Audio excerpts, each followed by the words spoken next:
مسجد میں اس کے لیے 100 200 400 لوگ جمع ہو جائیں کہ جموں کشمیر کو 2019 کے الیکشن کے لیے قربانی کا بکرا مت بناؤ. اس وقت بالکل وہی ہو رہا ہے. جو ہمارے بچوں کی مار پیٹ ہو رہی ہے باہر, جو اسٹیٹ کے اندر یہ پکڑ دکڑ ہے, جو بارڈرز پہ فائرنگ ہوتی رہتی ہے, جو یہ روز ہمارے وزیر اعظم کہتے ہیں میں نے فوج کو کھلی چھوٹ دی ہے. ابھی یہ بھی پائلٹ پروجیکٹ تھا, اصلی آپ کو ابھی دیکھنا ہے. تو کیا کس کو دکھانا چاہتے ہیں؟ وہ دکھانا تو ہم ہی لوگوں کو, جموں کشمیر کے لوگوں کو دکھانا چاہتے ہیں نا.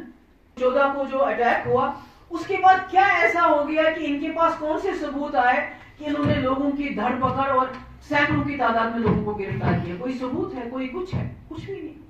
یہ وہی یاسین ملک ہے جو پرائم منسٹر سے کئی بار ملے, ڈپٹی پرائم منسٹر سے کئی بار ملے, ملاقاتیں کی. تو آج راتوں رات 2 دن 4 دن میں, کیونکہ یہ پورے ملک کو دکھانا چاہتے ہیں کہ ہم کشمیریوں کو کیسے زیر کرنا چاہتے ہیں, کیسے کشمیریوں کو دبانا چاہتے ہیں.